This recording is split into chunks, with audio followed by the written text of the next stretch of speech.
kanya-kanya talaga tayong preference kung kanino natin gustong ibigay ang puso natin. Pero madalas ang gusto natin ay hindi tayo gusto.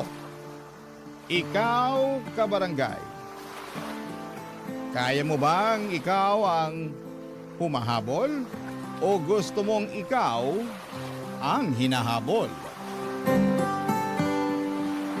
Dear Papa Dudut, magandang tanghali po sa inyo at sa lahat ng mga kabarangay natin. Lagi po akong kasama sa tanghali ang mga kaibigan ko sa pagtutok sa inyong programa, Papa Dudut. Kaya naman naisipan kong isulat din ang kwento ko para marinig ng mga fans mo at makapulot sila ng aral sa karanasan ko. Gusto ko pong simulan ang lahat noong teenager pa lamang ako. Ako po si Shirley, kikay po talaga ako. Noong uso pa po ang mga paru-paro ni Jolina Magdangal sa kanyang buhok ay marami rin po akong collections. Ginagayo ko po ang fashion niya kasi ang ganda at sobrang in na in. At in fairness, maayos naman ang buhay namin sa probinsya. Parehong may trabaho ang parents ko kaya nakakaipon ako para makabili ng kung ano-anong pampaganda at borloloy sa katawan ko. At feel ko talaga na beautiful ako, Papa Dudut. At hindi lang feel ha, maganda po talaga. Kasi nagiging muse rin ako sa klase at sa liga sa amin.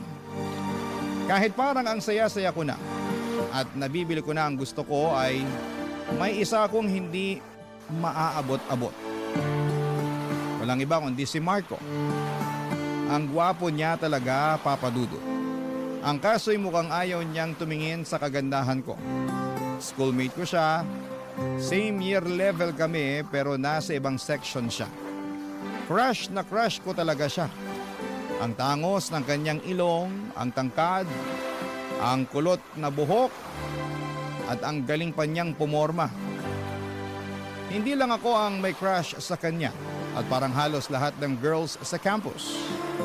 Pero sa isip ko talaga ay ako ang magwawagi. Mapapasakin din si Marco.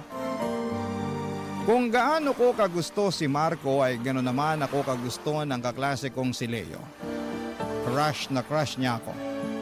At super kulit naman ligaw, kaso hindi ko talaga siya gusto. In fairness, hindi naman siya pangit. Pero hindi siya kulot at hindi rin kasing tangkad ni Marco. Ang panlaban niya ay nasa first section siya kasama ko. Kaya matalino si Leo parati, nakasama po siya sa top 10 sa klase. Kahit na hindi ako honor student ay hindi ibig sabihin na mapuro lang utak ko. Kasi nasa section 1 pa rin po ako. Matalino pa rin ako kaya minsan ay naiisip ko na baka pwede kong i-offer kay Marco na ako ang maging personal tutor niya. Ang problema ay hindi ko po magawa kasi parating umaaligid si Leo sa akin na parang security guard ko, Papa Dudut.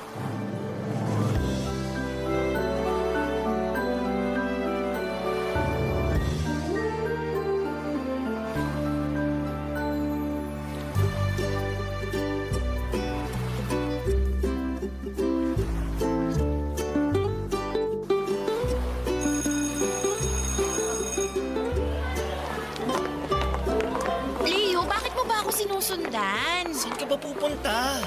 Bakit pumunta ka dito sa likod? Sandali nga. Sino ka ba? Grabe naman, may amnesia ka na. Huwag mo akong buwisitin ha. Sinisira mo plano ko eh. Plano? Anong plano, Shirley? Matalino ka, di ba? Pero hindi mo makuha. Okay, fine. Alam kong pumupunta ka dito para sumilip na naman sa classroom ni na Marco. Alam mo naman pala eh. Sa tagal ba naman na naging security guard kita? Grabe ka sa akin. Leo, wag mo na nga akong sundan. Kainis ka. Huwag mo sirain ang araw ko. Hindi ko naman sinisira. Pinapaganda ko nga eh. Ewan ko sa'yo. Ay teka, Shirley. Ito, kunin mo. Ano ba? Para sa'yo. Ano to? Buksan mo. Pinili ko talaga yan para sa'yo. Alam ko magugustuhan mo yan. Dito pa talaga? Ayokong parang ewan kang kakasilip kay Marco. Wala kang pake? May paki ako kasi gusto kita. Ewan ko sa'yo. Buksan mo na yung paper bag. Ano bang laman nito? Hindi mo malalaman kung hindi mo bubuksan. Binili mo to? Oo naman. Kasi mahilig ka sa hair accessories, di ba? Binili ko na lahat ng hair clip na nakita ko. Bagay sa'yo lahat yan. Kasi maganda ka, Shirley. Hindi naman masyado, pero thank you ah. Teka, huwag ka muna mag-thank you. Kung nagustuhan mo yan, meron pa akong ibibigay sa'yo. Alam mo naman na matagal na kitang crush at nililigawan, di ba? Gusto talaga kita, Shirley. Sandali, wait lang ha. Ito, para sa itong chocolate at bulaklak. Itago mo nga yan, baka makita ako ni Marco. Mapurnada pa plano ko. Shirley naman, ako na nga tong nag-e-effort na ligawan ka oh. Mukhang bibig mo pa rin yung kulot na yun. Eh sa type ko ang kulot eh. Ay talaga? Tigilan mo na nga ako. Ibabalik ko na tong mga hair clip mo. Meron na ako niyan. Tinitingnan ko kaya araw-araw yung mga nasa buhok mo. Wala ka pa kaya niyan. Meron na sabi. Kunin mo na to. Ibigay mo na lang sa iba. Shirley, nag-effort ako para dito tapos hindi mo man lang tatanggapin. Hindi naman kita inutusan para gawin to eh. Eh mahal nga kita eh. Nako, hindi kita matatanggap. May nagmamay-ari na ng puso ko. At walang iba kundi ang Prince Charming ko. Si Marco. Puro ka Marco. Pinapansin ka ba? Hoy, problema ko na yun no. Kaya umalis ka na. Huwag mo akong ligawan kasi kahit kailan hindi kita magugustuhan. Ayoko sa pa-hair clip mo na yan. At ayoko sa binigay mong tsokolate at bulaklak. Grabe naman. Kaya alis na. Masasayang lang lahat ng pagod mo kakasunod sa akin. Kasi wala talaga, Leo. Hindi kita gusto. So, tsupi!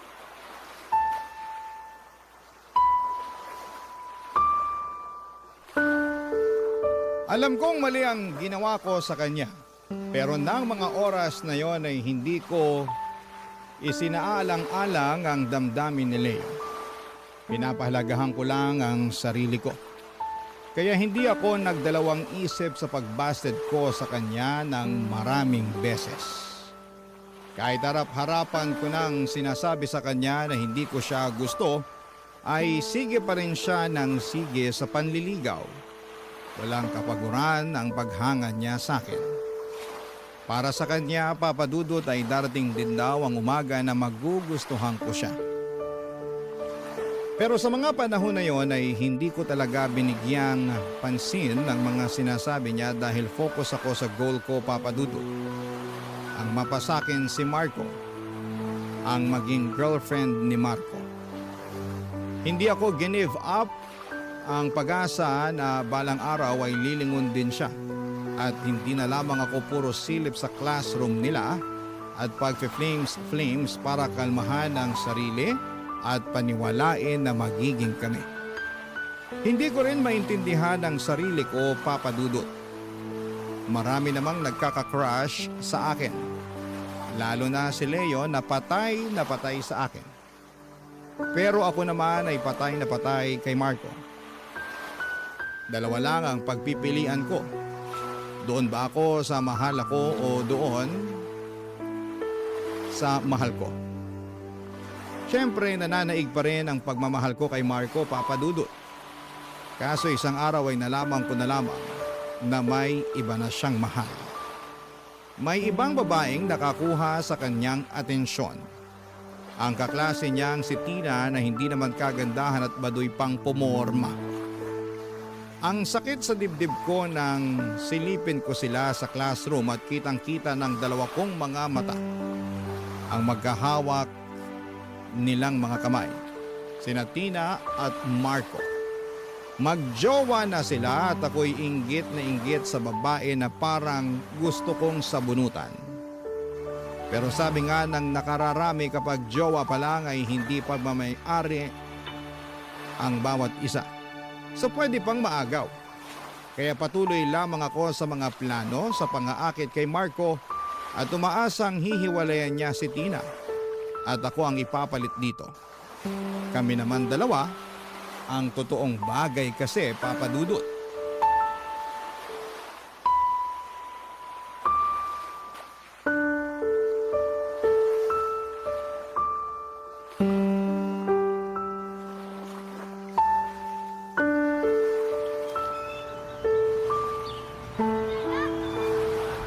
Hoy! Haliparot ka! Tumigil ka sa paglalakad mo! Harap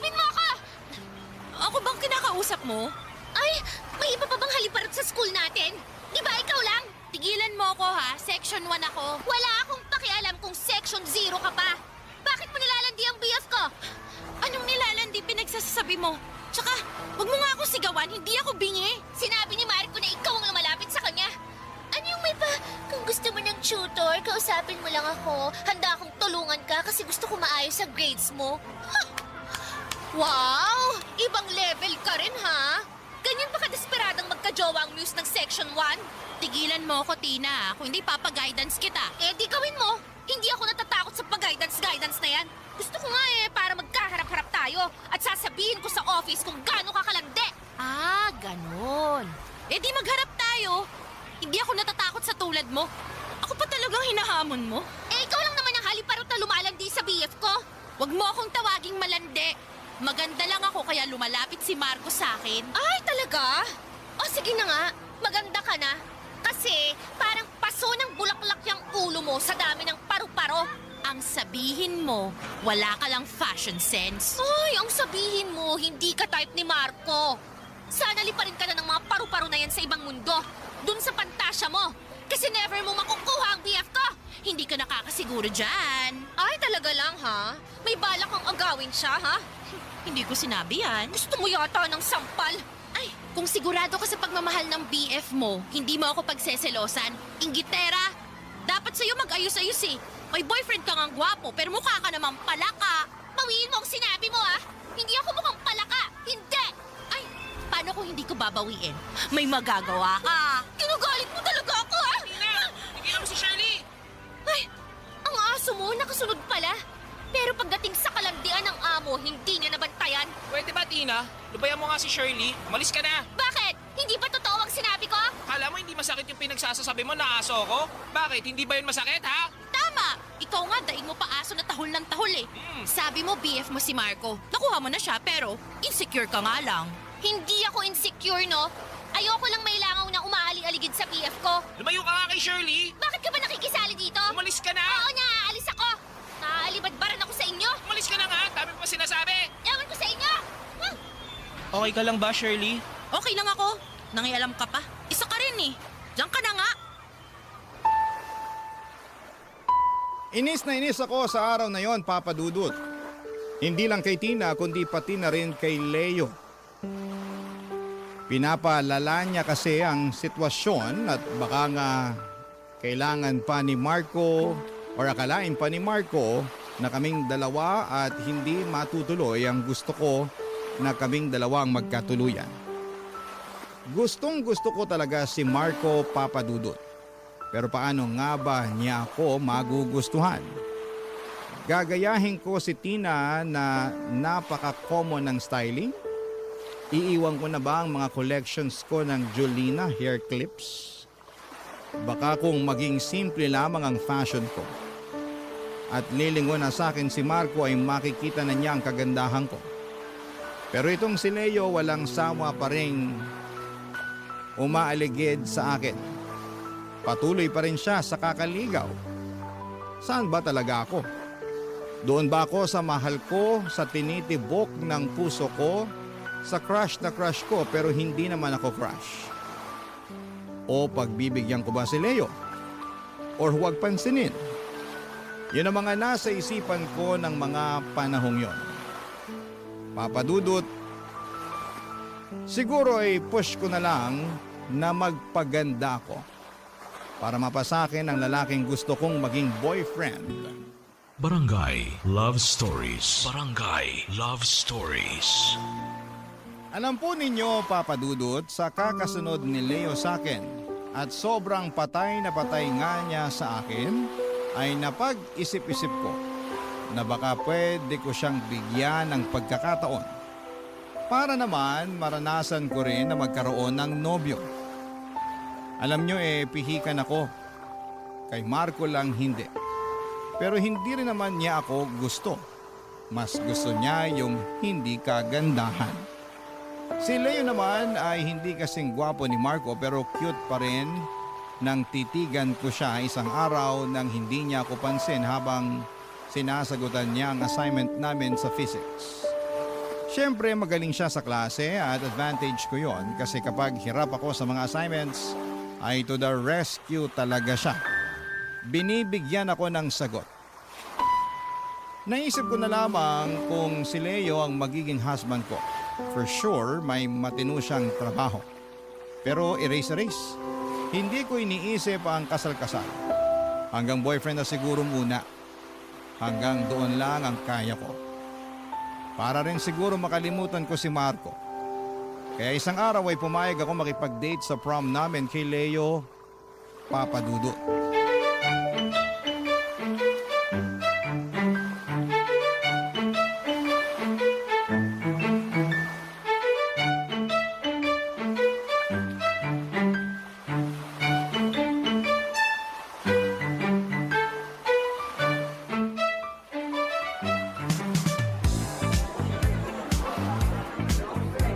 Shirley, salamat ah.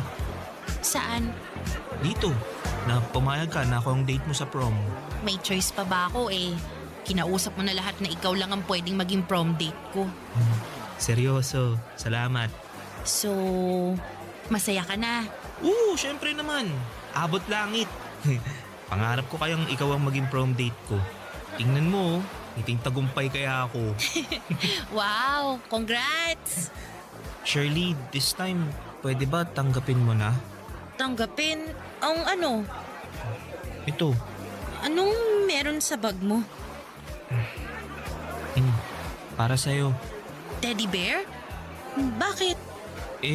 Medyo na-trauma ako dun sa, alam mo na. Pero kung gusto mo ng bulaklak, bukas bibigyan kita. Ano ka ba? Wag na. Salamat dito ah. May pangalan ba siya? Meron. Kaso, baka ayaw mo eh. Bakit naman? So ano nang ang pangalan? Sasagutin ko yan kung sasagutin mo ko. Ano? Daya! Kaya nga hindi ako bumibitaw sa panliligaw sa iyo eh. Kasi gusto talaga kita. Sige na, sagutin mo na ako. Sige na nga. Tayo na. Sandali.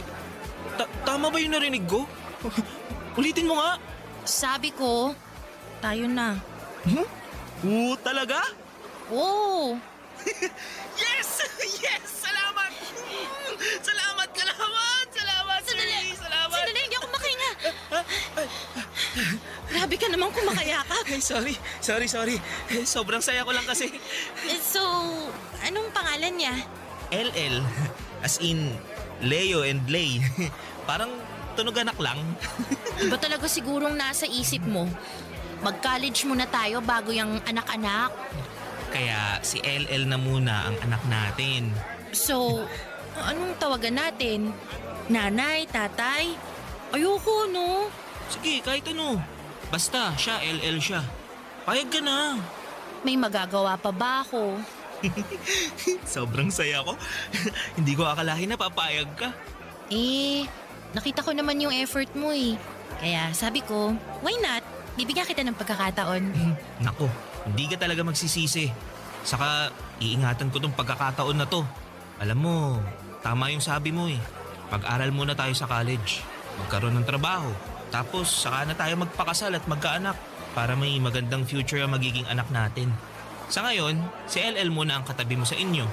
Kasi ako naman ang yayakapin mo sa future. Hoy, parang ang manyak naman nun. Ako, ganyan naman talaga kapag magiging mag-asawa na tayo eh. Asawa agad?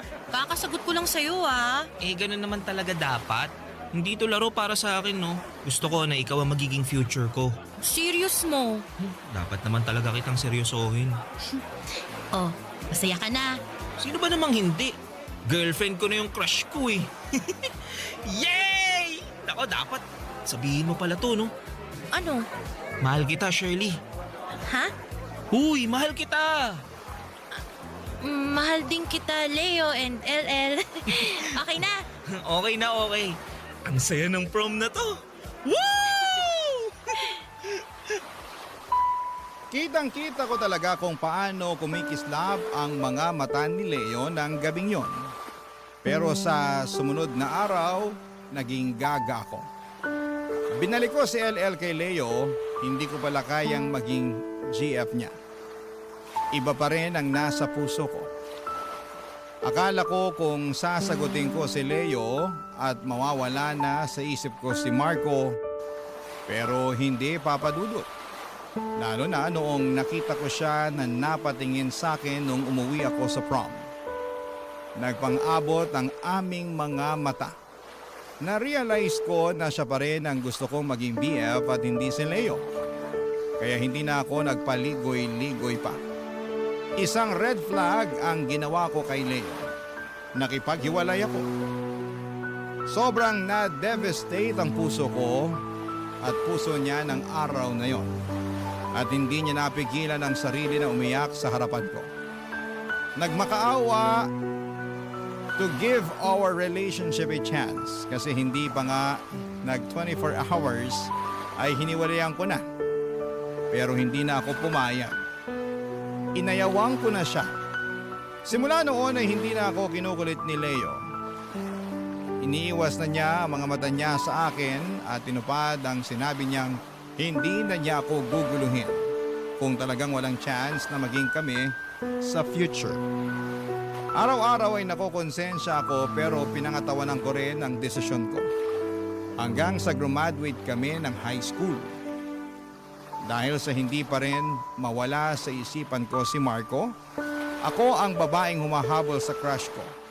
Nag-enroll ako sa school kung saan nag-aral si Marco kasi hoping ako na kung single na si Marco one day ay baka mapapansin na niya talaga ako. At sa tagal kong naghintay, dumating ang araw na naghiwalay na nga sina Marco at Tina. Pwede na akong pumasok sa picture as GF kung bibigyan ako ng chance ni Marco Papadudut.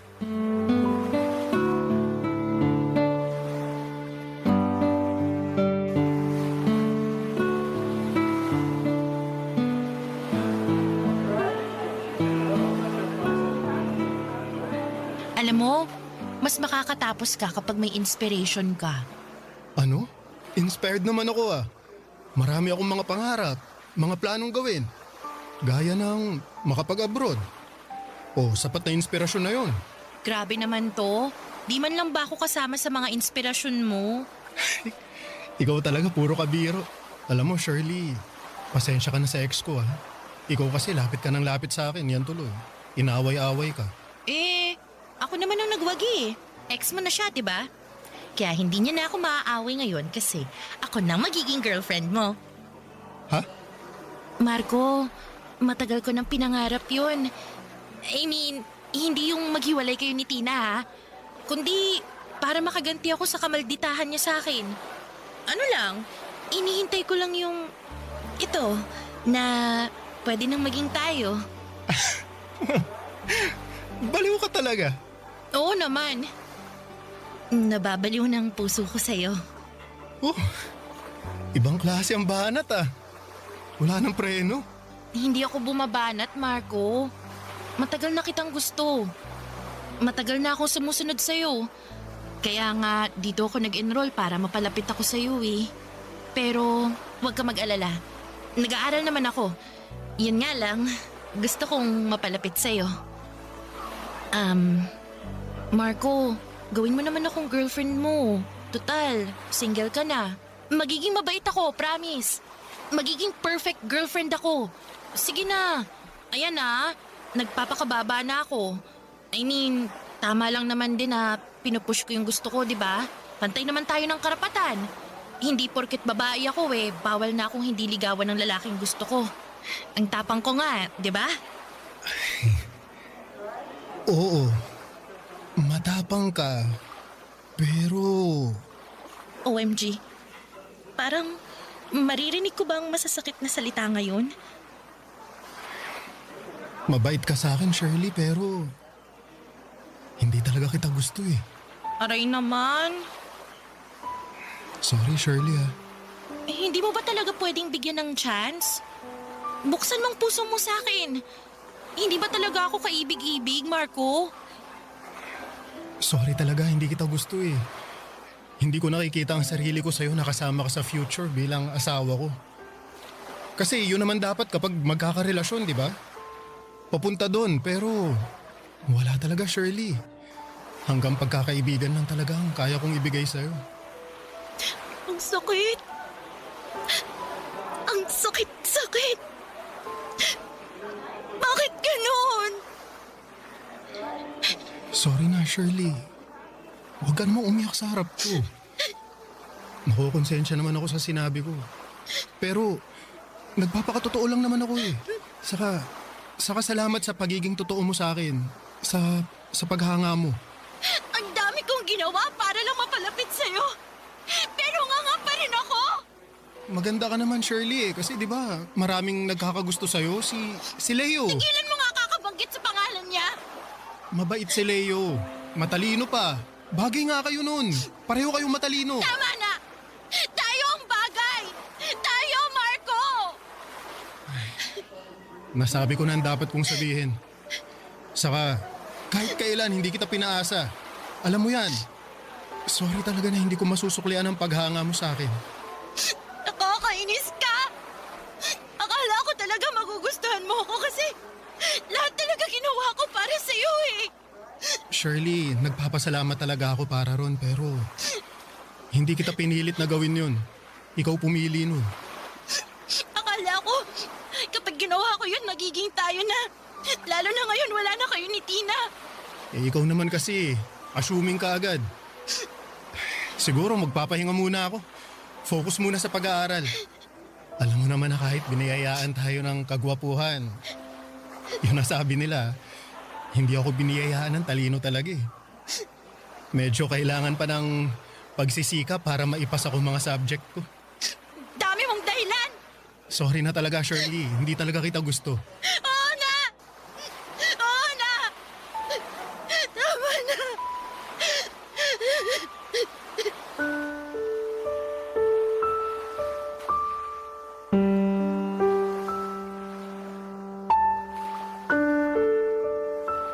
Papadudot sobra akong nawasak sa mga oras na yon. Para po akong sinampal. Ang sakit-sakit pa lang mabasted at ang sakit-sakit pa lang hindi ka bet ng bet mo. Doon ko naalala ang ginawa ko kay Leo. Sa dami niyang effort para lamang mapasagot ako ay hindi ko binigyan ng halaga yon. Ngayong nasa college na kami ay hindi na niya ako kinukulit pero mukhang nami-miss ko naman yon. Sa mga oras na yon ay napapaisip ako na doon na kaya ako sa taong mahal ako. Pero mahal pa rin ba ako ni Leo? Kasi hindi na niya ako nililigawan after high school. Baka sobra siyang nagalit sa akin sa ginawa ko sa kanya na hindi man lang inabot ng 24 hours na naging magjowa kaming dalawa. Pero sa isip-isip ko ay pwede ngang si Leo na ang magiging boyfriend ko. Matalino, mabait, cute din naman, hindi amoy putok, at higit sa lahat ay mabibigyan ako ng magandang future kasi nakakatiyak ako na may maayos siyang trabaho dahil engineering ang kinuha niya. What if si Leo na lang talaga ang boyfriend ko? Baka mas maging masaya ako kapiling ang taong patay na patay sa beauty ko, papadudot. Barangay Love Stories. Barangay Love Stories. Naisip ko, papadudot, na lapitan na si Leo. Makipagbati sa kanya. Makipag-communicate kasi feel ko na along ay pinakawalan ako ang mahalagang tao sa buhay ko. Naalala ko na simula high school, walang bukang bibig si Leo kundi ako. Na super crush niya ako. Nako ang pakakasalan niya pagdating ng araw. Na magiging nanay ako ng mga magiging anak niya. Naalala ko rin lahat ng effort niya sa akin. Bawat Valentine's may parigalo pero hindi ko lang pinapansin. Araw-araw dati ay kinukumusta niya ako. Ayaw niya na may mamiss akong klase at assignments kaya tinutulungan niya talaga ako. Ganon pala talaga ako kamahal ni Leo. Pero makasarili ako. Hindi ko siya binigyan ng chance. Hindi ko sinaalang-alang ang damdamin niya noong after ng prom at hiniwalayan ko kaagad siya. Sa totoo lang ay mahal ko pala si Leo. Natakpan lang lahat dahil nga may parabang gusto akong patunayan na kaya kong mapaibig si Marco Papadudo. Pero hindi pala. Hindi siya ang para sa akin at si Leo ang para sa akin. Kaya naman nakipag-communicate ako sa kanya hanggang sa nakipagkita na ako sa kanya, Papadudo.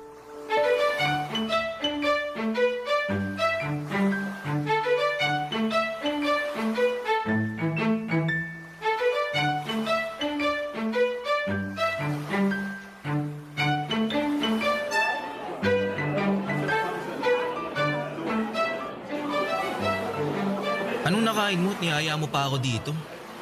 Mahal kaya ng mga pagkain nila dito. Ano ka ba? Libre ko na nga eh. Namiss lang kita. Uy, talaga?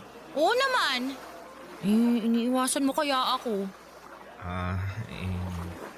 Alam ko, ang sama-sama ako, no. Oh, ikaw ang may sabi niyan ha. Totoo naman eh. Kaya nga humihingi ako ng sorry sa'yo. Ibig sabihin, peace offering tong dinner mo? Parang gano'n na nga. Okay na ako, sa totoo lang. Tanggap ko naman na eh. Kasi ilang beses kitang binasted at Okay na yun, Shirley.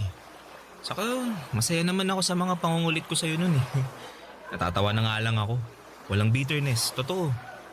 Pero, after nung prom, hanggang sa gumraduate tayo, syempre, nagdamdam talaga ako. Kasi parang, sorry ah, sige lang, sabihin mo lang. ano kasi, nasaktan talaga ako. Valid naman ang nararamdaman mo eh. Baliw talaga ako. Ang bait-bait mo na nga sa akin tapos ganun pa ginawa ko. Eh, nagpapakatotoo ka lang naman.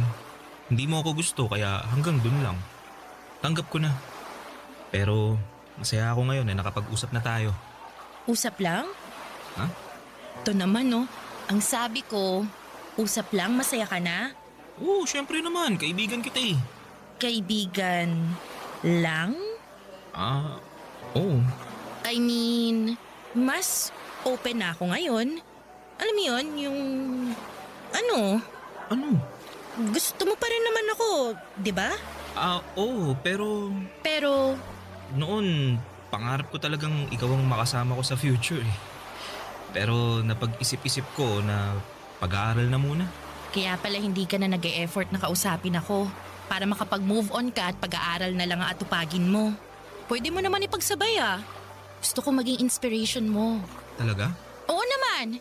Promise, matured na ako. Hindi ko na gagawin yun dati. Salamat, Shirley. Kaso, nakapag-desisyon na ako na wag muna eh. Sarili ko muna iisipin ko. Ayokong mahati ang panahon ko. Alam mo naman na hindi naman mayaman ang parents ko. Kaya kailangan kong maitawid ang pag-aaral ko. Yun muna ang atupagin ko. Sigurado ka ba? Hindi naman ako magiging pabigat sa'yo eh. Alam mo, na-realize ko na hindi ka pala mahirap mahalin. Totoo. Parang hindi ikaw yung Shirley na kilala ko. Ako pa rin to, Leo. Nagbago lang ang pananaw ko. Matagal akong naging bulag sa paniniwala ko. Alam mo na, pero nakita ko talaga kung gaano ka kasincere sa akin. Kaya gusto ko sanang bigyan ka ng pagkakataon para maging boyfriend ko. At sana, ako rin bilang girlfriend mo. Alam mo, kung yung dating Leo ang sinabihan mo ng ganyan, sobrang tuwang-tuwa na yun. Pero sorry hindi ko matatanggap yan eh. Matanong nga kita, ginagawa mo ba to kasi may nangyari sa'yo na baka panakipbutas mo lang ako? Uy, hindi ah. Hindi sa ganun. Hindi ka pa nakipbutas. Tingin ko naman, gusto kita. Mahal na kita. Alam mo, totoo man o hindi, hindi na yun mahalaga eh. Matagal ko nang naisip na hindi na ako yung dating ako. Yung dating ako na may gusto sa'yo. Pasensya ka na talaga, Shirley. Hindi na ba magbabagong isip mo? Hindi na.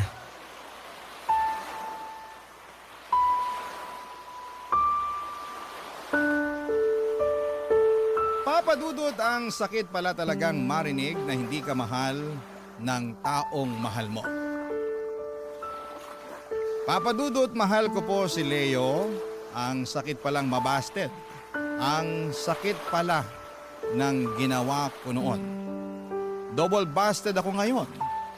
Pero tama ba ang sinabi ni Leo na panakipbutas lang siya kasi nga binasa din ako ni Marco? Naisip ko na mahal ko po talaga si Leo at gulong-guluman ang utak ko pero mahal ko po siya. Kaya heto na naman ako. Naghahabol sa isang lalaki pero this time ay si Leo na. Pero firm na din ang desisyon talaga ni Leo na hindi niya ako i-entertain. Ako naman ay pinupush ko pa rin hanggang sa graduate kami ng college. Pero hindi niya pa rin ako sinagot. Hindi pa rin kami naging magjowa ni Leo. Wala siyang balak na ako ang babae para sa kanya na bumuo ng pamilya. Wala na yung Leo noong high school nakasali ako sa pangarap niya. Ewan ko rin ba sa kapalaran, mapagbiro.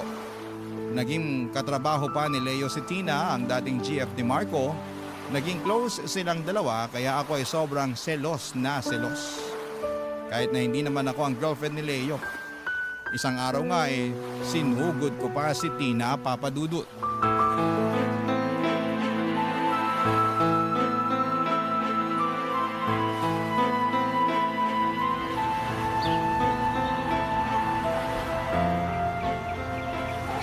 Tina, sandali.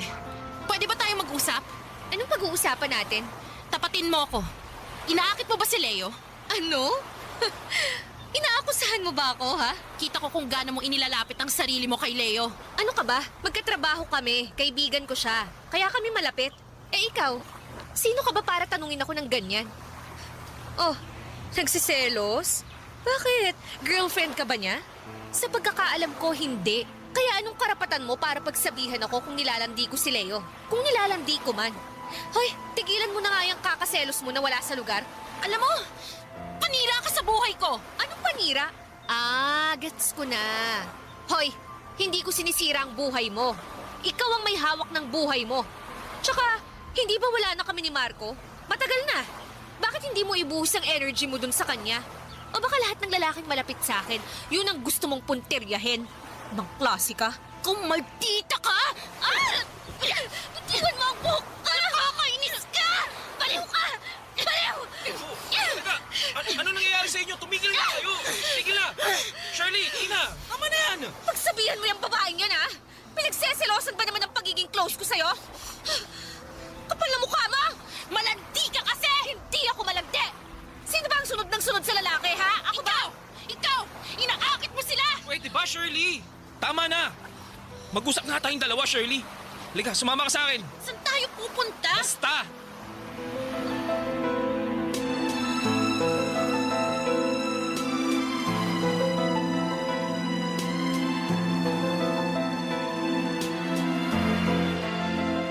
Alam mo, hindi na tama yung ginagawa mo kay Tina. Paano ko magdemanda yun? Nakakainis kasi. Shirley, hindi na tayo mga bata, ah. Kaya nga, hindi na tayo bata. Graduate ka na. May trabaho na tayo. Pero, bakit hindi mo pa rin ako pwedeng mahalin? Ready na ako sa'yo, Leo eh. Mahalin mo na ako. Hindi ganun kadali yun, Shirley. Eh, dati kaya mo. Tapos ngayon, hindi. Aaminin ko. Oo, mahal kita noon. Pero nagbago na ngayon eh. Nag-iiba ang gusto ng tao lalo na hindi mo ako pinahalagaan noon. Alam mo yan. Kaya nga humihingi ako ng sorry. Ngayon, pinapahalagahan na kita. Mahal kita, Leo. Hindi ka lang panakipbutas. Totoong mahal kita. Salamat sa pagmamahal mo pero hindi ko kayang suklian yung nararamdaman mo para sa akin. Siguro kasi naramdaman ko noon na pinaglaruan mo lang ako. Kahit pinipilit kong sabihin sa sarili ko na wag nang isipin yun dahil bata pa tayo. Pero hindi mawala sa isip ko yun eh. Napatawad na kita. Pero hindi ko lang makalimutan eh. Kaya sorry. Leo naman, bigyan mo naman ako ng pagkakataon. Please. Mahal kita, Leo. Mahal na mahal. Sorry talaga, Shirley. Hindi ko kayang suklian yan. Hanggang pagiging kaibigan lang ang kaya kong ibigay sa'yo. Ayokong paasahin ka pa sa lahat ng to. Kaya kung kaya kong mag-move on sa lahat, Alam kong kaya mo rin. Hindi.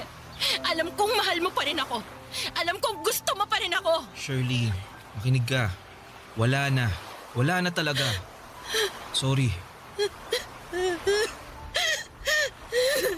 Maraming lalaki dyan na handang magmahal sa'yo. Pero hindi ako yun.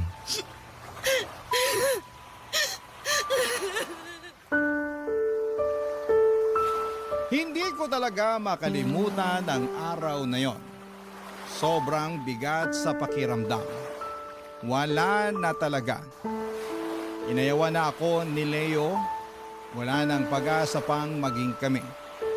Kahit yung sinabi niyang may lalaking magmamahal sa akin ay hindi rin dumating, Papa Dudut. Siguro kinarma ko. Malaki ang naging kasalanan ko kasi pinaglaruan ko siya noon. Kung sana'y naging tapat lamang ako na wala talagang chance at hindi ko siya pinaasa ay iba sana ang naging takbo ng kapalaran naming dalawa. Maaring kami siguro ang magkasama hanggang ngayon. Kaso nga lang ay nabulag ako sa isang lalaki noon. Nabalitaan ko, Papa Dudut, na kinasal si Marco pero hindi ako nasaktan.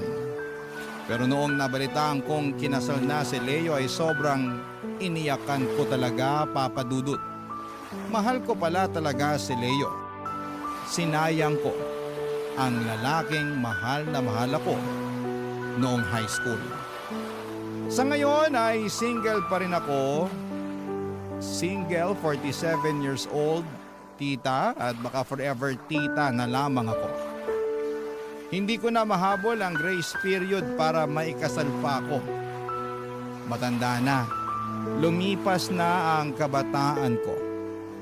Ang inyong forever kapuso at kabarangay, Shirley. Anong say mo sa Barangay Love Stories na ito? Pagkwentuhan natin sa comment section yan. Ang mga kwento ng pag-ibig, kwento ng buhay, at kwento ng pag-asa dito sa Barangay Love Stories.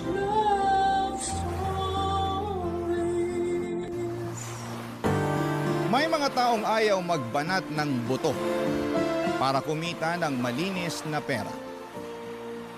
Mga taong walang ibang kaya kundi ang dumepende sa iba. Ikaw, kabarangay, naranasan mo na bang manggamit ng iba? Dear Papa Dudut, ako nga pala si Paulo, 25 years old at isang proud sugar baby o baby boy ng mga matatandang babae o matrona. Madalas ay byuda ang mga target ko. At syempre required na may kaya sila sa buhay o maraming koneksyon para mapakinabangan ko. 19 years old ako noong nagsimula kong pakinabangan ang kagwapuhan at katawan ko. Para sa mga matronang magsustento sa akin. Come and go lamang din naman ang mga matronang ito, Papa Dudut. Minsan ay nakakahanap na sila ng mas bata sa akin o mas magaling lang talaga silang bulahin. Madalas naman ay nahuhuli lamang sila ng mga anak nila at tinututulan ang mga ginagawa nilang pagkuha ng aliw mula sa mga katulad kong sugar baby. Isa sa mga pinaka-loyal kong taga-sustento ang isa sa mga paborito kong matrona. Itago na lang po natin sa pangalang Marcia. 60 years old at kaedad lamang ng nanay ko. Sobrang galante ni Marcia. Lahat ng ituro ng uso ko ay bibilhin niya. Hindi pahirapan sa kanya kung anuman ang gustong ipabili ko. Mayaman naman kasi talaga siya.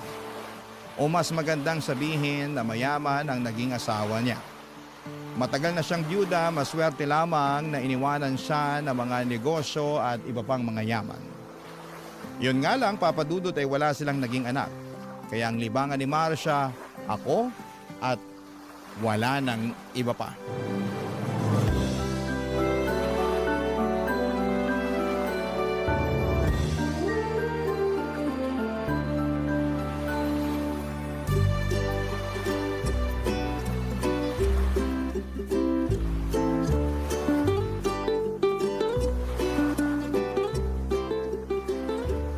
Pau-pau ko.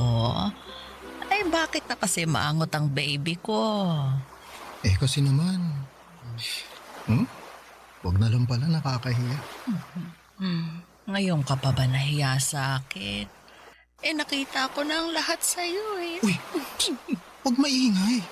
Baka marinig ng iba. Maingit pa bigla. Iinggitin ko talaga sila. Kasi wala silang baby boy na pinagpala na makinis pa. Nawawala na nga ang kinis ng balat ko dahil sa stress eh. Ay, hindi na to kaya ng moisturizer lang. Ay, bakit ba kasi? Ano bang kailangan ng pau-pau ko? Wag na. Sasarilihin ko na lang to. Ay, huwag namang ganun.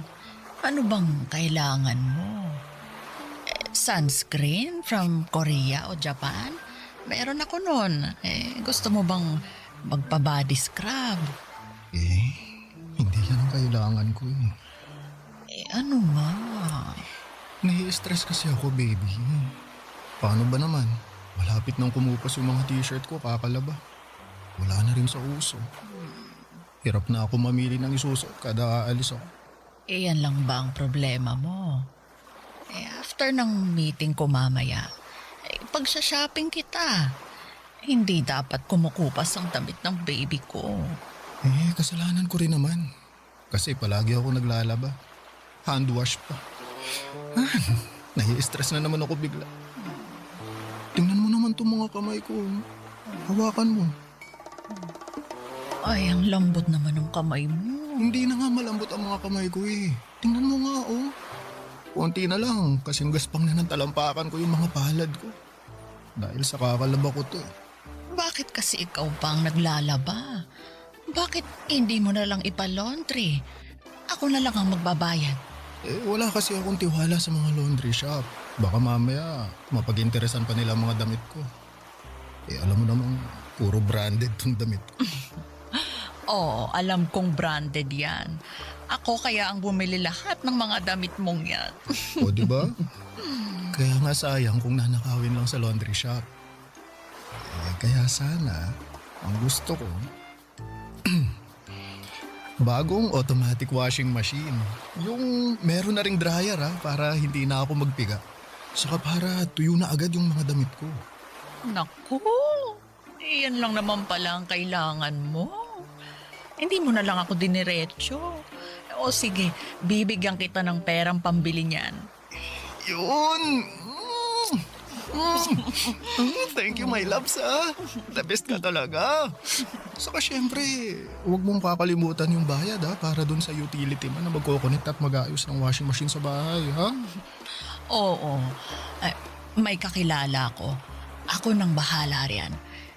Huwag ka nang ma-stress. Mag-relax ka na para hindi na mag-dry ang skin mo. Okay, baby? Ay, tsaka yung sunscreen na rin pala. Orderan mo na ako ng marami. Pero gusto ko yung galing Korea para oppa ang datingan ko sa arawan. Noted sa lahat ng yan. At mamaya, mag-grocery na rin tayo para may stocks kayo ng nanay mo sa bahay ninyo. Okay? Ay, kahit kami na lang ni nanay ang mag-grocery. Dagdag mo na lang sa allowance ko. Kasi banding kasi namin ni nanay yung pamimili. Alam mo naman na bihira na kami magkasama kasi palaging ikaw yung uuna ko. Kaya bigyan mo na lang ako ng pera pang grocery. Kami nang bahala ni nanay doon. Love you. Uy, yung pambili ng washing machine Naalala ko ang unang gig ko sa pagiging sugar baby. Isang matandang babae na meron pang asawa. Meron namang basbas mula sa baldado niyang asawa ang pagkakaroon niya ng sugar baby. Kaya hindi ako masyadong nag-guilty noon. Pero sa unay, mandidiri ka talaga kung hindi ka pa sanay sa ganong kalakaran.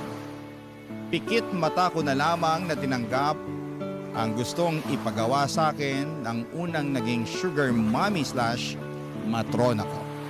Kapalit naman kasi noon ay pera. Malaking tulong ang perang kinikita ko sa pang-sugar mommy para sa amin ng nanay ko. Papadudot hindi malaki ang mga unang kinikita ko noon dahil nagsisimula pa lamang akong bumuo ng pangalan ko sa industriya ng sugar babies. Pero sapat naman na yon para masustentuhan ang mga pangangailangan namin ni nanay noon. Kami na lamang kasi ang magkasama sa buhay. Sa pagkakatanda ko ay 7 years old lamang ako noong iniwan kami ni tatay para sumama sa mayamang babae. Pinili niya ang babaeng yon kesa sa amin.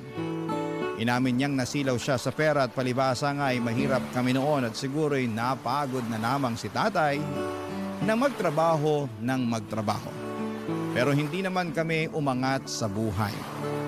Kaya noong may nagpakita sa kanya ng interes, agad na niyang sinunggaban at iniwan kami ni nanay bilang kapalit.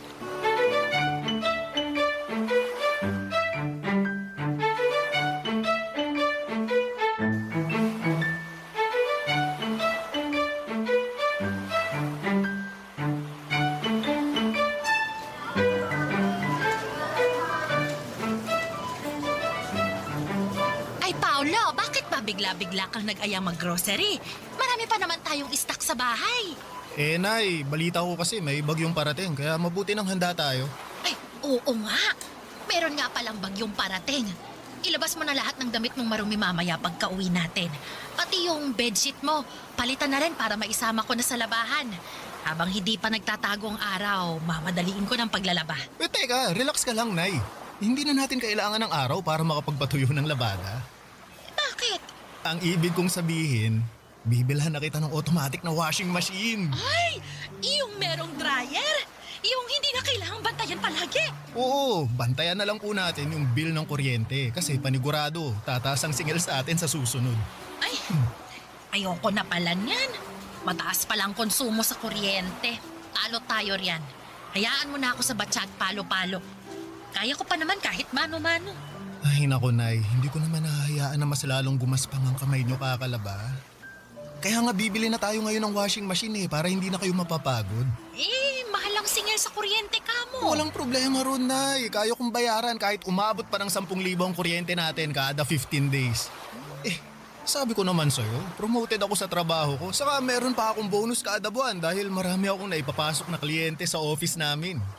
Talaga ba, anak? Naku, napakaswerte mo nga naman. Pero sana, makwentuhan mo ako tungkol dyan sa trabaho mo, ha? Kasi nagtatanong sa akin ang mga tita mo. Wala naman akong masabi sa kanila kung anong trabaho mo tsaka kung bakit ganyang kalaki ang kinikita mo. Huwag na lang kasing magkwento sa kanila. Hindi naman nila kailangang malaman kung anong proseso sa trabaho ko. Mahihirapan lang silang maintindihan kasi komplikado yung kalakaran dun sa office. Komplikado? Baka naman mamaya gumagawa ka ng illegal, ha? Nako, di bali na magkanda sugat-sugat ang kamay ko kakalaba. Huwag ka lang papasok sa mga pinagbabawal na trabaho. Nay, legal po ang trabaho ko, no? Kaya nga sa office ako pumapasok, di ba? Ano ba kasing klaseng trabaho yan? Kahit sa akin mo na lang ipaliwanag para maintindihan ko naman. Nay, hanggat maaari kasi kapag nasa labas na ako ng office, ayoko nang pinag-uusapan pa yung tungkol sa trabaho ko. Gusto ko lang mag-relax kapag kasama kayo. Kaya, alam nyo, bumili na tayo ng mga kailangan natin sa bahay. Tapos bumili na tayo ng washing machine, ha? Ay, anak, baka naman pwedeng maglambing ng sunscreen tsaka moisturizer. Kasi alam mo naman ang nanay mo. Nagkakaedad na. Kailangan ko ng panlaban sa katandaan. Nakita ko sa Facebook mainam daw ang sunscreen araw-araw. Ano ko, Nay? Merong regalo sa akin ng boss ko ng mga sunscreen galing Korea. Ay, Oo, bukas kukunin ko sa office. Yun yung gamitin mo para pwede ka nang humilera dun sa mga bida nung K-drama. naku, galing talagang Korea. Ay, maiinggit lalo sa akin ang mga kapitbahay natin pag nakita nilang kulay Koreana na ako. Mas lalo pa silang maiinggit kapag pinakinis pa kita lalo. Ay, paano mo naman ako mapapakinis, nak? Naku, Nay, magpapa-facial ka twice a month. Hindi lang yan, ha? Ako na rin ang bahala sa Glutadrip tsaka sa body scrub. Papatayin natin sa inggit yung mga kapitbahay natin na yan.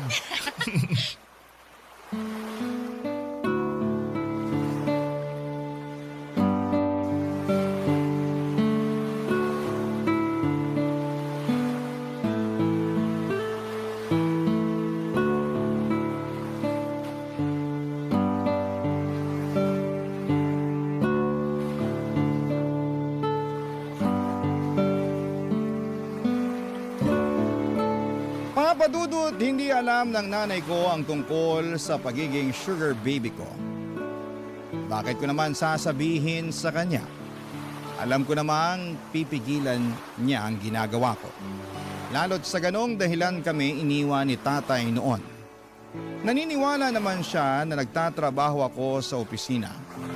Noong hindi pa ganong kalakas at kadalasang kita ko sa pag-sugar baby, inakala ni nanay na nagtatrabaho ako sa call center. Sa gabi na kasi ako lumalabas ng bahay at tanghali na akong umuwi. Siyempre sa gabi ako madalas kinikita noon ng mga matrona ko. Nag-i-stay kami sa motel hanggang bago magtanghalian. Pagkatapos noon ay umuwi ako kaagad para makaligo na. Para matanggal kahit papaano ang pandidiri ko sa ginagawa ko noon. Hanggang sa tumagal at nasanay na ang katawan ko na dumadampi sa katawan ko ang mga matatandang mga babae. Nasanay na akong umaasa sa kanila sa lahat ng kailangan kong pangpinansyal. Hindi ko nga nakikita ang sarili kong nagtatrabaho sa opisina o kahit saan pa maliban sa pagiging sugar baby ko. Mas madali ang pera. Mas malaki kumpara sa kinikita ng iba. Siguro isang pasasalamat na lamang din na natutunan ko ang ganitong kalakaran dahil sa tamad kong tatay. Sabi nga nila mga kapuso like father like son, ika nga. Wala na akong balita kay tatay at kung nasaan man siya. Sana ay ubos na ang pera ng babaeng pineperahan niya, Papa Dudut. Barangay Love Stories. Barangay Love Stories. Papa Dudut, naibili ko na si nanay ng automatic washing machine. Kita ko kung gaano siya nag-relax nang maibili ko ng washing machine. Nakaharap na lamang siya palagi sa salamin at pinagmamasdan ang mapula niyang labi at pisngi dahil sa mga makeup na binili ko sa kanya. Lagi din siyang nagsiselfie ng walang filter. Hindi na niya kailangan ng filter kasi sobrang kinis at puti na niya dahil sa Glutadrip na naging maintenance na niya, Papa Dudut. Nakakatuwa na makita ang aliwalas ng mukha ni nanay. Relax at hindi na siya stress.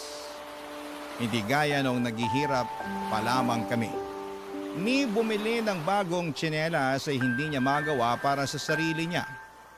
Palagi niyang nire-repair ang pigtas na tsinelas niya gamit ang wire at goma.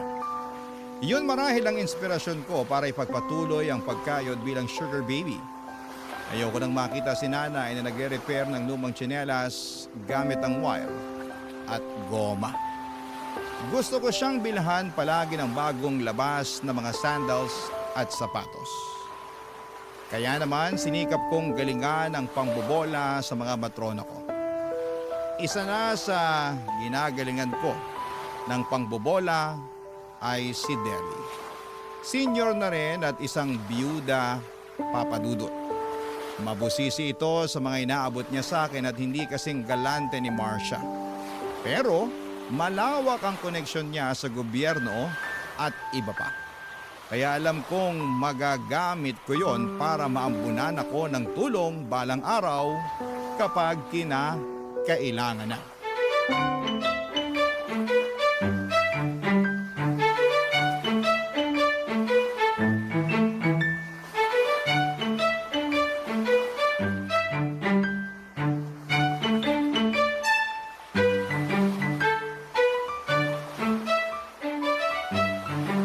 Deli, matagal ka pa ba riyan? Kanina pa ako rito sa kamo. Babad na ako rito. Teka lang at may inaasikaso akong mahalaga. Gusto mo ba lumabas na lang muna ako dito sa hotel para hindi ka maistorbo? Nakakapagtrabaho naman ako kahit nandyan ka. Diyan ka na lang sa kama. Umilata ka riyan at mamaya tatabihan na kita. Nabuburyong na kasi ako rito Lahat na ng posisyon sa paghiga, nagawa ako na. Buksan mo na lang ang TV. May cable naman na ata dyan Manood ka ng balita para updated ka sa mga kaganapan sa Pilipinas. Para naman makasali ka na sa usapan namin ng mga amiga ko kapag lumalabas tayo. Bakit kasi kailangan ko pang makisali sa usapan nyo ng mga kaibigan mo? Hindi naman ako nakaka-relate. Puro sa ekonomiya, politika, relihiyon. Wala man lang bang tungkol sa showbiz para makapag-ambag naman ako kahit papaano? Ay nako, hindi nakakahasa ng utak ang mga chismis at showbiz. Habang bata ka pa lang, dapat busugin mo na ang utak mo ng mga iba't ibang kaalaman. Makakatulong yan sa'yo kapag nakikipag-socialize ka na sa mga matataas na tao. Ano ba yan? Palagi mo na lang akong pinapangaralan. Ang pinunta ko rito, lambingan. Hindi lecture, ha? Lambingan ba talagang pinunta mo o allowance? Syempre, kapag may lambing, matik na yung allowance. Ay, naku ka. Mabuti na lang talaga at gwapong-gwapo ka. At malaki ang katawan. Kaya sulit ang allowance na inaabot mo sa akin, di ba? Kahit payat tong utak ko. Deli, Ay, wag mo na akong kulitin sa allowance mo. Nagdagdag na ako last month. Aba, matuto ka namang makontento. hindi naman yun eh. Ay, ano pala? Baka naman, pwede mo matulungan yung tsuhin ko na nakulong. Kapatid yun ni nanay. Nakikiusap sa akin na magawa ng paraan yung kaso niya. Oh, bakit sa akin ka lumalapit? Attorney ba ako? Pulis? Alam ko kasi marami kang koneksyon. Ano bang kaso ng tsuhin mo? Nakapatay. Nakapatay? Ewan ko ba dun sa tsuhin ko? Hold upper pala. Tapos ayun, hindi niya sinasadyang mapatay yung hino-hold up niya. Tinutukan lang naman ng bread knife ng tsuhin ko yung hino-hold up niya kaso biglang pumalag yung biktima. Sinuntok yung tsuhin ko. Syempre, kailangan lumaban ng tsuhin ko. Sinaktan na siya, di ba? Kaya ayun, napuruhan niya yung biktima. Paano, Deli? May lusot kaya? Marami pa akong kailangang alaming detalye. Siya, susubukan kong gawa ng paraan. Yay! Teka, saan pa ba ang masakit sa'yo para malagyan ko na ng ointment? Yung tuhod mo? Nagbabadya ba ng rayuma yan? Yung balakang? Aling buto mo yung tumutunog ngayon para mahimas ko na.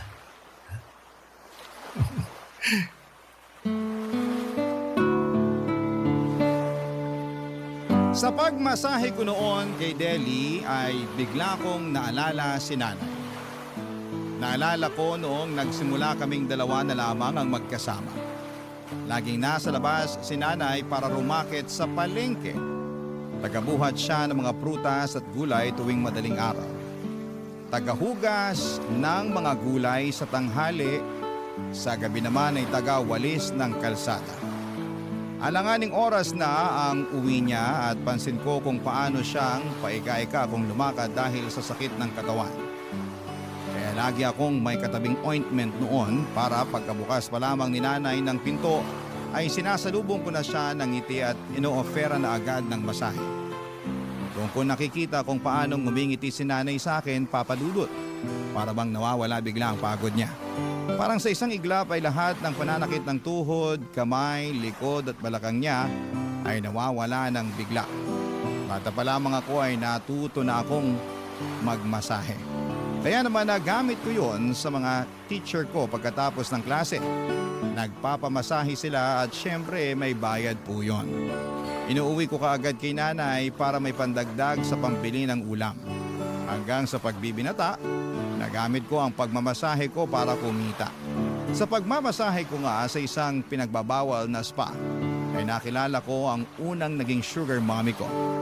Nagustuhan nila ang hagod ko at hinahanap-hanap nila yon. Papadudot.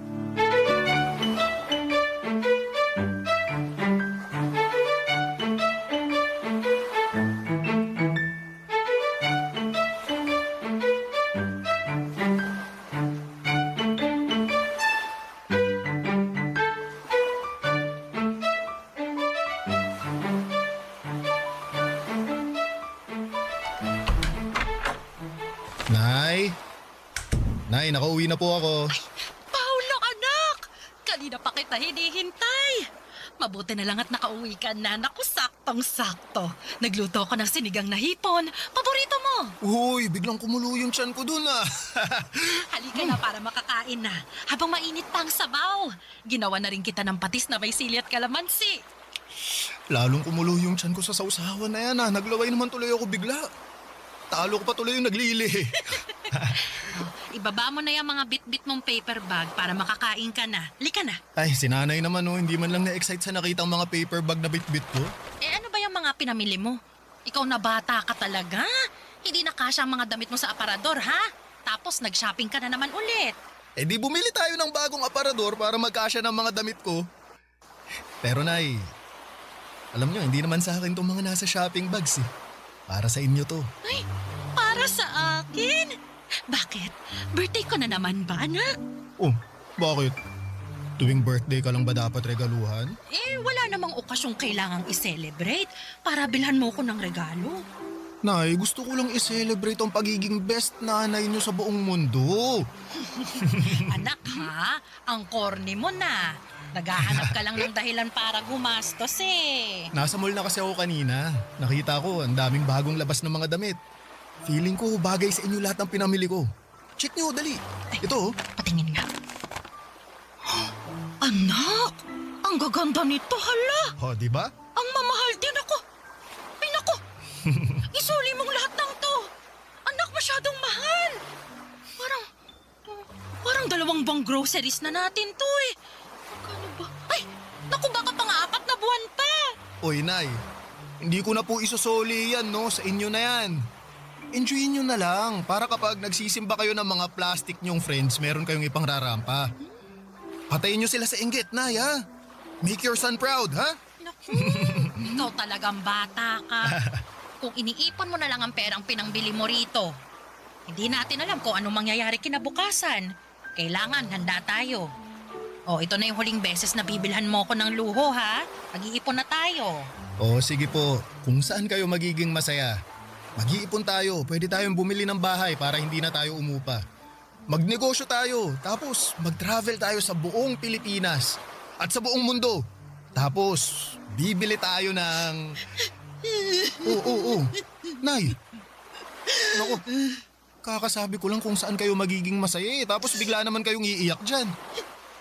Pasensya ka na, anak, ha? Masyado lang siguro akong masaya. Hindi pa rin kasi ako makapaniwala na umaasensa na tayo. Dahil sa'yo. Dahil sa pagpupursige mo. Salamat, ha? Nay. Bigla na lang sumasakit tong puso ko kapag naaalala ko yung pinagdaanan natin mula nung iniwan tayo ng tatay mo. Yung hiya ko sa'yo noon, anak, kapag nakikita mong minumura na ako ng landlady natin dahil hindi ako makabayad. Kung paano tayo tumatakas tuwing madaling araw kapag alam nating alanganin na tayong makabayad. Bigla kong naalala kung paano tayo nagtsatsagang matulog sa waiting shed dahil walang kamag-anak natin ang gustong magpatuloy sa atin kasi wala silang tiwala sa atin. Akala nila pag nanakawan natin sila. Kasi alam nilang kapos tayo. Nakakahiya, anak. Kaya pasensya ka na, ha? Kung hindi kita naigapang ng maayos noon. Tapos ngayon, imbis na akong bumawi sa'yo, ikaw pa rin ang gumagawa ng paraan para mabuhay ako. Pasensya na, anak, ha? Pasensya na kung kulang ang galing ko sa pagiging ina. Papadudod para akong dinudurog sa mga iyak at salita ni nanay. Ramdam ko noon ang sama ng loob niya dahil hindi niya naibigay sa akin ang buhay na masagana. Hindi ko naman siya sinisisi kailanman kung naghirap kami. Kay tatay lang talaga ako galit noon, wala akong tampo kay nanay. Alam kong ginawa niya ang lahat, kaya nga nagpursige ako para makaahon kami sa hirap. Ginawa ko po ang lahat kahit pa sabihing ginamit ko ang katawan ko para mabuhay kami. Wala akong ibang gustong mangyari kundi ang mabigyan ng magandang buhay si nanay, Papa Dudut. Bata pa lamang ako ay pinangako ko na yon sa kanya. At hanggat kaya ko, hanggat napapakinabangan ko pa ang itsura at katawan ko ay hindi ako titigil na gawin yon. Niyakap ko si nanay at pinatahan. Sinabi ko sa kanya na hindi na niya muling mararanasan ang hirap sa buhay. Kaya naman tinupad ko ang pangako ko sa kanya na mag-iipon kami para sigurado ang magiging kinabukasan namin. Pinahawak ko kay nanay lahat ng kinikita ko at marunong po kasi si nanay na mag-ipon. Marami rin siyang nakwento na pwede naming pagkakitaan. Oo lamang ako ng oo. Sino ba namang hindi sisipaging umoo? Kitang-kita ko sa mukha ni nanay ang saya habang nagkukwento ng mga balak niyang gawin kapag meron na kaming sapat na pera. Papa Dudut, kahit sino namang anak, may ingganyong pumayag. Masaya ang nanay mo eh. Hindi ba't yun naman ang goal ng bawat anak? Barangay Love Stories. Barangay Love Stories. Nag-focus ako sa goal namin ni nanay na makaipon ng malaki. Una naming plano ay makapagbukas ng negosyo. Meron ng listahan si nanay ng mga balak nitong negosyo na kaya ng ipon namin. Tuwing gabi ay pinag-uusapan namin kung paano yon ma-achieve. Kakasimula pa lamang namin noon ang pag-iipon kaya alam kong medyo matatagalan pa bago namin magawa ang ibang plano namin.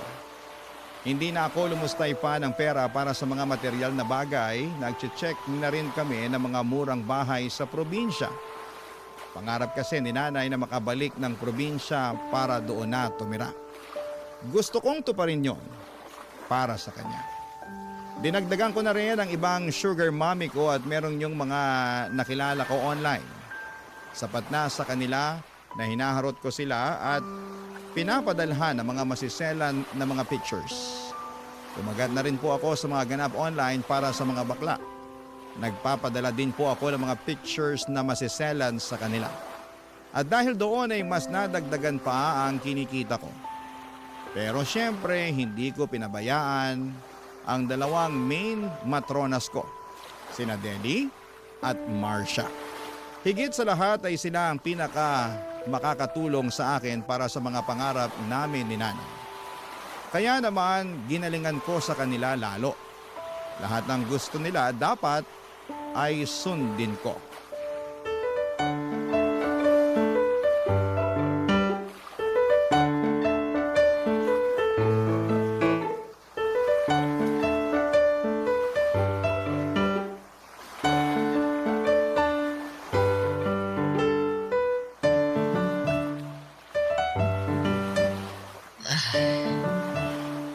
Paulo, tumawag ka nga ulit sa reception ng puwisit na motel na to. Ang init. Hindi pa ba magagawa ang aircon nila? Ayoko ng electric fan lang. Kakatawag ko lang, di ba? Baka magalit naman na sa atin yung nasa reception. Baka makulitan na sa atin, mas lalo pang i-delay yung pag-aayos nitong aircon na to. Ewan ko ba naman kasi sa'yo kung bakit dito mo pa napiling mag-check-in. Afford ko naman ang magbayad ng mamahaling hotel. Bakit sa motel pa na itong gusto mo? Kaysa naman mapunta sa hotel yung pera mo, di ba? Sa akin mo na lang ibigay. Panigurado namang mag-e-enjoy ka sa akin ngayon. Pang 5-star review ang galawan ko mamaya, abang ka lang. Ikaw talaga? Dinadaan mo ako palagi sa ganyan, ha? Ikaw lang tong nakapagpapapayag sa akin na humiga sa kama ng cheap na motel na to. Hindi ako sanay sa ganito. Kaya dapat bumawi ka sa akin ng matindi. Akong bahala. Kailan ba naman kita binigo, di ba? Ano bang gusto mong bilhin, ha? Bagong sapatos? Bagong cellphone ba? Tirahin mo na lang. Cash talaga kailangan ko. Teka. Tumatawag si nanay. Teka lang ha. Sagutin ko muna sa labas, ha? Ay, bakit kailangan mo pang lumabas, Paolo baby boy? Dito ka na lang. Huwag mo akong iwan dito. Baka papakin ako ng mga lamok dito. Ay! Mahina kasi signal dito sa loob eh. Sa labas malakas. Saglit lang to ha. Saka dadaan na lang din ako sa reception para i-follow up yung sa aircon natin, ha? Sige na nga. Para hindi naman tayo maging pawisan mamaya kapag nagharutan na. Basta good girl ka dyan, ha? O sige na, sagutin ko lang tong tawag ni nanay. Diyan ka lang.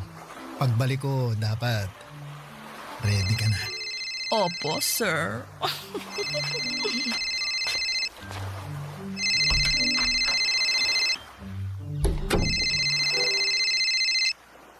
Hello, Deli? Napatawag ka? Kanina pa kita tinitext, hindi ka nagre-reply. Nako, sorry. Kasama ko kasi si nanay eh. Nagluluto kami. May balita na ba dun sa pinapaayos kong permit para sa negosyo ni nanay? Kaya nga ako tumawag sa'yo. Ayos na yon. Pumunta ka na lang bukas sa opisina ko. Pag-usapan natin yung mga kailangan yung ipasa. Ako na lahat ang mag-aasikaso nun. Yes! Hulog ka talaga ng langit, Deli! Salamat ah! Ay, thank you. May kapalang tono.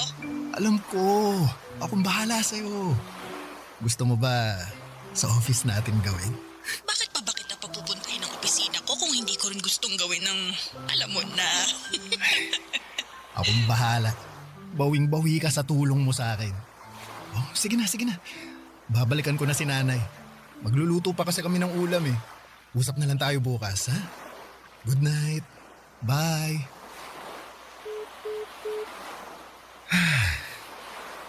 Ibang klase talaga si Deli. Daming tulong sa akin. Pero teka, unahin ko muna tong si Marcia. Marcia? Ready ka na ba? Eto na ako.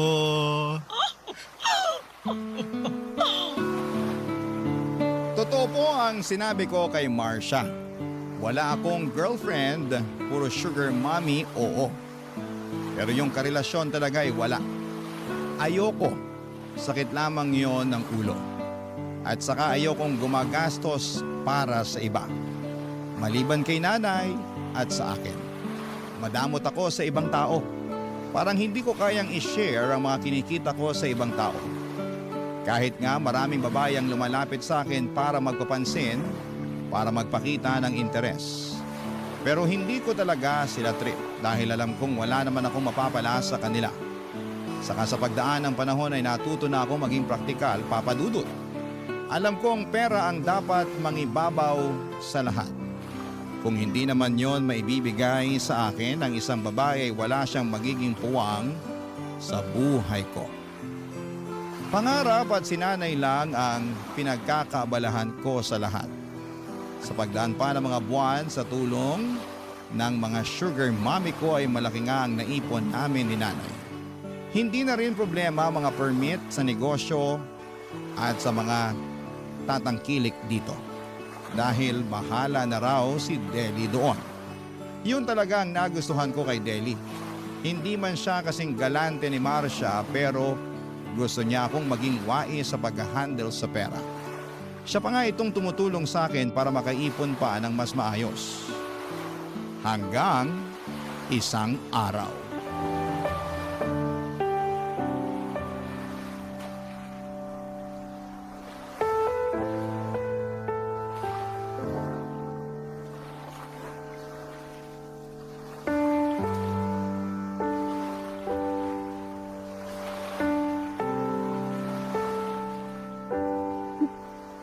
Oh, Nay.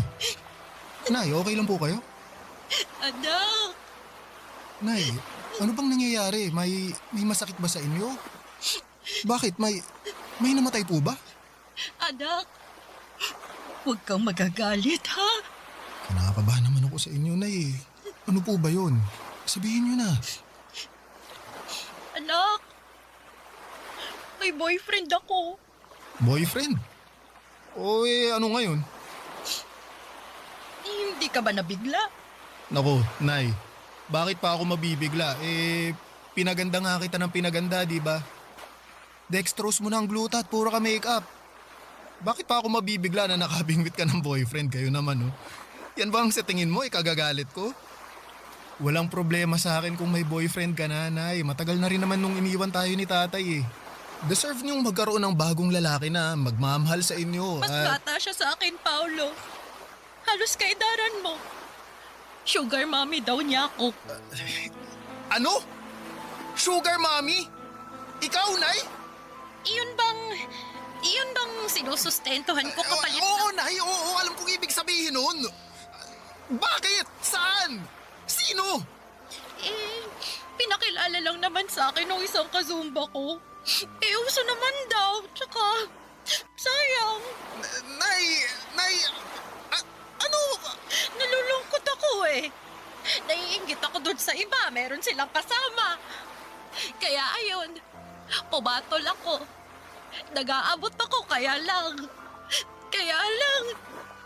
Napasobra yung pagmamahal ko sa kanya, kaya binigay ko lahat. Ano? Nay, anong ibig niyo sabihin dyan? Huwag niyo sabihin... Kung iniisip mo, binigay ko sa kanya lahat ng ipon natin. Hindi ka nagkakamali. Tama ka. Nay! Naawa kasi ako sa kanya, anak. Sabi niya, kailangan ng pang-ospital ng tatay niya kasi may cancer daw. Kaya nagbigay ako. Konti lang naman. Kailangan lang daw ng pang-dextrose. Tapos sumunod, yung nanay naman daw niya yung may cancer.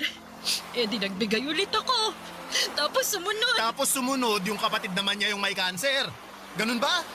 Oo. Nasa lahi raw nila, kaya binigay ko lahat ng ipon natin para gumaling silang lahat. Nay, bakit naniwala ka sa ganun? Kasi sabi niya, babayaran naman daw niya ako. Eh, sa tingin ninyo, babayaran niya talaga yun? Hindi. Kasi binlock niya na ako sa lahat ng social media niya, pati yung sa cellphone number niya. Hindi ko na rin alam kung saan siya nakatira talaga kasi hindi naman pala totoo yung binigay niyang address sa akin. Anak, huwag ka magalit sa akin ha, please. Paano hindi ako magagalit? Eh, pinaghirapan ko lahat ng inaabot ko sa inyo. Tapos malalaman ko, binigay niyo lang pala sa ibang tao? Ang lakas ng loob yung problemahin ng problema niya pero hindi niyo inisip yung naging paghihirap ko. Anak. Mamaya na tayo mag-usap, Nay. Baka magdilim pa yung paningin ko eh. Aalis muna ako. Uuwi na lang ako. Pagkaya ko na kayong harapin ulit.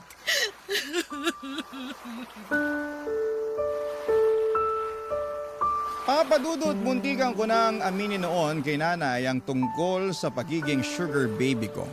Para maintindihan niya kung gaano kahirap ang pinagdadaanan ko para lamang kumita ng pera. Para lamang makapag-ipon kaming dalawa. Pero itinikom ko na lamang ang bibig ko. Masyado nang maraming nangyari at baka mas lalo pang sumama ang loob ni nanay kapag nalaman niya ang katotohanan. Nagpatuloy ako sa aking buhay at kinausap si Deli para humingi ng tulong para makahanap ng paraan na matunton ng sugar baby ng nanay ko. Para lamang mabawi ko naman kahit kalahati sana ng pera na ibinigay ni nanay sa kanya. Naging malabo na rin na mahanap namin dahil si nanay mismo ay ayaw nang makaharapa ang lalaking yon.